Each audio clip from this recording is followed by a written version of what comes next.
ঘুম থেকে চতুর ভাই এরকম। আগে মনে করলাম রাত্রে ঘুমাইতাম, রাত্রে 4-5 বার জেগে যেতাম একা একাই, কিন্তু এখন একটানা ঘুম হয়। আমরা সাধারণভাবে কি করি, আমরা সমস্ত কিছুর মধ্যে নেগেটিভ পাই, অর্থাৎ আমাদের যেটা পছন্দ নয় সেটাকেই আমরা ভেবে নিই নেগেটিভ চলছে, আমার আমার বিরুদ্ধে নেগেটিভ কিছু চলছে, কিন্তু নয়। সব কিছুর মধ্যে একটা ইতিবাচক থাকে। আমাদের চোখে হয়তো নেতিবাচক মনে হচ্ছে, আমাদের চোখে মনে হচ্ছে সেটা খারাপ, আমাদের জন্য খারাপ, আমাদের জন্য নেগেটিভ, কিন্তু তার পেছনেও কিছু না কিছু পজিটিভিটি থাকে। আপনি ভাবুন এবার এই মানুষটার মতো করে, সত্যিই তো আমার আমার আমার আরো দাদা আছে, ভাই আছে, তাদের কাছে আমার রিলেটিভরা যায় না, আমার কাছেই কেন আসে? আমি তো তাদের থেকে গরিব, তবু আমার কাছে কেন আসে? কারণ তারা আমাকে পছন্দ করে। আমি হয়তো তাদেরকে পছন্দ করি না, ঠিক আছে, কিন্তু আমাকে তো তারা পছন্দ করে। তাহলে আমি তো কারোর কাছে প্রিয় ব্যক্তি, মানে অনেকগুলো লোকের কাছে আমি প্রিয় ব্যক্তি। আমাকে সংসার খরচ চালাতে হয়, আমাকে ঘরের খরচ মেনটেন করতে হয়, কেন? কারণ আমার ঘর আছে, বাড়ি আছে। তার থেকে তো ভালো আছি যে লোকটা রাস্তায় শুয়ে থাকে, তার থেকে তো আমি ভালো আছি, তার তো ঘর নেই, বাড়ি নেই। আমাকে টেনশন করতে হয় আমার আমার ফ্যামিলি মেম্বারদের জন্য, কেন? না, আমার ফ্যামিলি মেম্বার্সরা আছে। যে লোকটা একা শুয়ে থাকে রাস্তায়, তার তো ফ্যামিলি মেম্বার্স নেই, তাহলে আমি তো তার থেকে ভালো আছি। তাহলে আমার থেকে কে ভালো আছে আমি সেটা দেখতে যাব না, বরঞ্চ আমি কারোর থেকে ভালো আছি সেইটা আমার দেখা উচিত, তবেই কিন্তু আমি হ্যাপি থাকতে পারবো। জি স্যার, সেই কারণেই মনে করেন আজকে চুল কাটছি, মানে দাড়ি ক্লিন করছি। একদম মনে হচ্ছে যে হ্যাঁ, মনের ভিতরে একটা ফিলিংস আইছে, একদম মনে হচ্ছে যে আমি ভালো আছি এখন। মানে নি- নিজের জীবনের প্রতি নিজের মানে মায়া ছিল না, সবসময় খারাপ লাগতো, কিন্তু এখন মনে করেন ভালো লাগছে। মনে করেন নিজেকে ফ্রি রাখতে মনে করলেন যে হ্যাঁ চুল কাটছি আজকে, আজকে দাড়ি কাটছি, আজকে মানে ফ্রেশ হয়ে যাই, খুব ভালো লাগছে আমাকে। ঠিক ঠিক, এরকমই হাসি খুশি থাকতে হবে। আপনার মাইক অফ আছে পলাশবাবু? এরকম হাসি খুশি থাকতে হবে, নিজেকে নিজেকে ভালো, আমি কতটুকুনি ভালো আছি সেই ভালোটা খুঁজে নিতে হবে। সবসময় আমার থেকে কে ভালো আছে তার সঙ্গে তুলনা করে আমি সবসময় খারাপ আছি খারাপ আছি খারাপ আছি এটা যদি ভাবতে থাকেন, তাহলে জীবনে কোনোদিন ভালোর স্বাদটা পাবেন না। বরঞ্চ নিজে কতটুকুনি ভালো আছেন সেই ভালোটা খুঁজে নিন, দেখবেন আপনার আগামী দিনগুলো আরো ভালো হবে। আপনি যেটা আছেন, যা আছেন, সেটাই ভালো আছেন, সেটাই ভালো। এটা সবসময় আমরা আমরা দেখতে ভুলে যাই, আমরা এটা ভাবতে ভুলে যাই। আমরা ভাবি আমার থেকে বোধহয় সে ভালো আছে, আমার থেকে বোধহয় আমার অমুক ভাই ভালো আছে, আমার থেকে বোধহয় সে তমুক ভাই ভালো আছে, আমার থেকে অমুক বন্ধু বোধহয় ভালো আছে। আমি কার থেকে ভালো আছি সেটা তো ভাবি না। আর আমার থেকে তো অনেক ব্যক্তি খারাপ আছে, আমি তো তাদের থেকে ভালো আছি। এই জায়গাটা এই জায়গাটা নিজেকে ক্যালকুলেট করতে হবে। জি স্যার, হাসপাতালে গেলে বোঝা যায় যে আমার একদম চাইতে কত তাই, লোক খারাপ আছে। একদম ঠিক তাই। হাসপাতালে আর শ্মশানে বা জি কবরস্থানে যদি যাওয়া যায়, তাহলে হ্যাঁ, জি বোঝা জি যাবে, তাহলে বোঝা যাবে যে আমি ভালো আছি কত। জি জি হ্যাঁ হ্যাঁ স্যার, আমাকে আমি মন, ঠিক আছে, মনকে কন্ট্রোল রাখবেন সবসময়। মনের মধ্যে এগুলো ভাববেন না যে আমার এগুলো বাজে জিনিস আছে, এ আছে ও আছে। আপনি লাইফস্টাইলটাকে কন্ট্রোল করুন, কিন্তু নিজেকে জি সবসময় টেনশন দেবেন না। মাথার মধ্যে রাখবেন যে আমার কোলেস্টেরল হাই আছে, আমাকে এটা খাওয়া যাবে না, ব্যাস ওইটুকুনি। কিন্তু আমার সবসময় আপনি দিনরাত ভাবছেন আমার কোলেস্টেরল আছে, আমার কি হয়ে যাবে, আমি এটা খেলে কিছু হয়ে যাবে না তো, আমার ওটা খেলে কিছু হয়ে যাবে না তো, না, এটা স্যার, করবেন না। আমি কিছু প্রশ্ন করতে পারি আপনাকে? হ্যাঁ করবেন, একটুখানি দাঁড়ান। এরকম ভাবে নিজেকে, নিজের মাইন্ডটাকে ফ্রেশ রাখতে হবে। মাইন্ডের মধ্যে যদি আপনি সবসময় দুশ্চিন্তা ঢুকিয়ে রাখেন, তাহলে কিন্তু হবে না। আমি বোঝাতে পারলাম বিষয়টা? হ্যাঁ। জি জি। তো তার মানে স্যার টোটাল মোরাল কথা হচ্ছে কি যে আমার যদি প্রেশার কোলেস্ট্রল যদি ঠিক থাকে, তাহলে আমার প্যানিক হইলেও চিন্তা করার প্রেশার কিছু কি নেই, আসতে পারে? চিন্তা করার কিছু নেই। যদি না, কোলেস্টেরল, প্যানিকটা যদি হয় প্যানিক তাহলে কি থেকে আপনার প্রেসার বাড়তে পারে, কোলেস্ট্রল প্যানিক থেকে প্রেসার বাড়ে, হয়? প্যানিক থেকে কোলেস্ট্রল না থাকলেও? না থাকলেও ভালো ও মানুষের, আচ্ছা আমাদের এই আচ্ছা। যে শুভজিৎ বাবুর বোধহয় প্রেসার ছিল না? শুভজিৎ, হ্যাঁ স্যার, তোমার স্যার ছিল। এখন কন্ট্রোল তো? এখন হ্যাঁ, কন্ট্রোল, বিনা মেডিসিনেই কন্ট্রোল হয়ে গেছে। আগে মেডিসিন খেতাম, এখন বিনা মেডিসিনে লাইফস্টাইল মেনটেন করে প্রেশার কোলেস্ট্রল সব কন্ট্রোল হয়ে গেছে। শুনতে পাচ্ছেন পলাশ বাবু?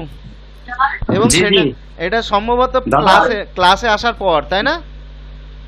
হ্যাঁ হ্যাঁ ক্লাসে আসার পর। আগে দিয়েই করতাম, তারপর আপনার ক্লাস করে করে স্যার আরো ওই ব্যায়াম ট্যাম করে এখন সব কন্ট্রোল হয়ে গেছে। এগুলো সবগুলো কন্ট্রোল করা সম্ভব, আপনি নিশ্চিত আর থাকুন। হাঁটবেন, হাঁটার চেষ্টা করবেন, ওয়াকিং করতে হবে। প্রেসার কোলেস্ট্রল সব ওয়াকিং 45 মিনিট চেষ্টা করবেন হাঁটার, সবচেয়ে বেনিফিট হবে। রেগুলার এক্সারসাইজ করি কিছুটা। একটু শরীর চর্চা করুন, শরীর চর্চা করুন, খাওয়া দাওয়া গুলো ডাক্তারবাবু আপনার ডায়েটিশিয়ান যেভাবে বলেছে সেভাবে ডায়েটটা রাখুন, অবশ্যই আপনি সুস্থ হবেন। আমি এর মধ্যে আরেকটু আপনাকে ডায়েট জুড়ে দেবো প্রত্যেককেই, নতুন যারা আছে, যার জন্য পুরোটাই এখন ফ্রিল্যান্সিং করছি অনলাইনে। আচ্ছা জুয়েল বলো এবার কি বলতে যাচ্ছিলে?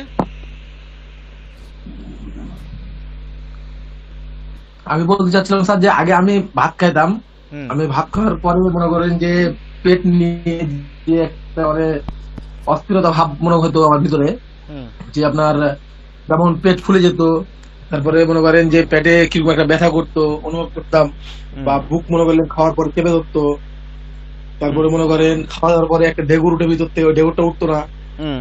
মানে অনেক সমস্যাই হতো।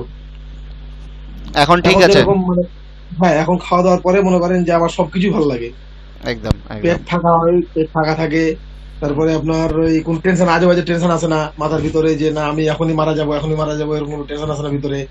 আমার টেনশনটা খুব হতো, হুম, যে মনে হয় এখনই মানে এই শেষ খাবার খেলাম, এই খাবারই শেষ, আল্লাহ হয়তো এই খাবারই আমার শেষ খাবার লিখে থেকে গেছে, হ্যাঁ। আমি কিছুক্ষণ পরেই মারা যাবো, এরকমটা মনে হতো। কিন্তু এখন এরকমটা মনে হয় না।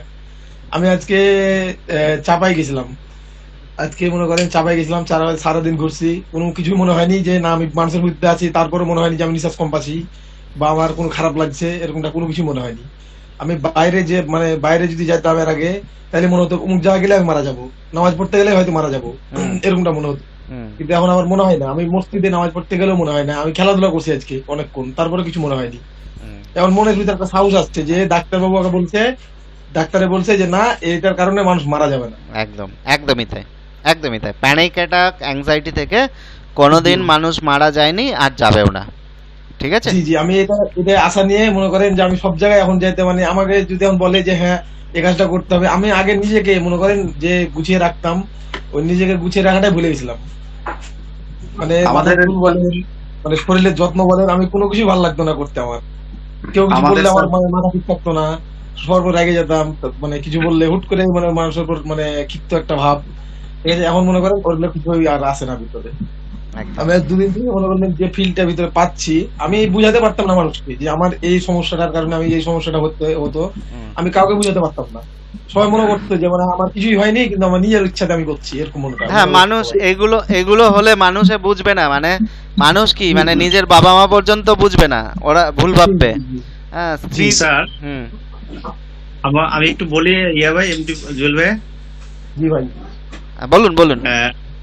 একটা পয়েন্ট ছিল আমার, সেটা হচ্ছে দেখা গেছে স্যার আমি কোনো কিছু এক্সপ্রেস করতেছি, ধরেন আপনার কোনো খুশির সংবাদ কিংবা কোনো খুশির ঘটনা ঘটছে, সেটা আমি এক্সপ্লেন মানে কথা বলতেছি, কারোর সাথে বলতেছি, হ্যাঁ, হ্যাঁ হ্যাঁ তখন একটা এক্সাইটেড হই না? হ্যাঁ। এইটার মধ্যে আবার যখন মনে করেন যে কোনো খারাপ খবর বলতেছি কিংবা শুনতে যাচ্ছি, যখন মনে করেন যে আবেগী হয়ে কথাবার্তা বলতে যাচ্ছি, তখন আমার এই জিনিসটা হয়। কি হয়? আমারও হতো ভাই, আমারও হতো। মানে অ্যাংজাইটি আসছে। অ্যাংজাইটি মানে বেশিক্ষণ আমি কথা বলতে পারি না, তখন মনে করেন যে আমার একটা অস্থির লেগে যায়। হুম, আমি ভাই, আমি কিছু বলি, আমি এক সময়তে ছিলাম মানে অসুস্থ হওয়ার পরে আমি মরা মানুষ দেখতে পাচ্ছি না, এক সময় আমি নিজে কবর খুঁড়তাম মানুষের মানে কবর আমার আমি নিজে ভিতরে খুঁড়তাম। মানে আবেগের প্রবণতাটা খুব মাত্রা অতিরিক্ত। জি জি, বুঝতে পারছি। আমি এক সময় তখন ওই বলার ভাই, আবেগের বিষয়গুলো যখন খারাপে আবেগ আছে, ভালো আছে, এগুলো যখন ইয়া করে আমি মানে এক্সপ্লোরটা করি, তখন আর কি আপনার জিনিসটা দেখা গেছে আমি বেশি করতে পারি না, বলতে পারি না।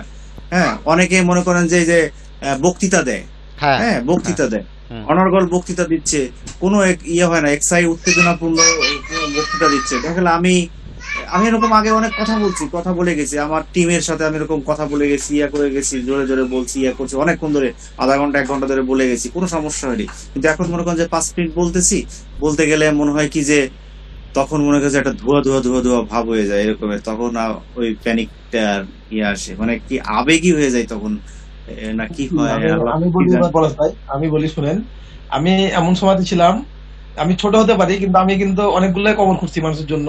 আমি মানে কবরে বসে সব দেখছি যে কিরকমটা লাগে, হ্যাঁ। কিন্তু এখন মনে করেন এই অসুখটা হওয়ার পরে আমি গরুস্থানের পাশ দিয়ে গেলেও ভয় লাগে আমার, এরকমটা ছিল। কিন্তু আজ 2 দিন থেকে আমি নামাজ পড়তে যাচ্ছি, নামাজ পড়ার সময় আপনার ওই যে খাটিয়া থাকে না, যে লাস্ট ডোয়া খাটিয়া থাকে, ওই খাটিয়াতে যদি আমি হাতও দিই আমার ভয় লাগে না এখন আর।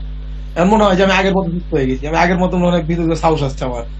আমি আমি আগে শুনেন, আমি আগে আমাদের বাংলাদেশে একটা গার্মেন্ট ধসে পড়ছিল, প্রায় 1000 লোক মারা গেছিল কয়েক বছর আগে। প্লাজা, হ্যাঁ, রানা প্লাজা। প্লাজা, হ্যাঁ রানা প্লাজা।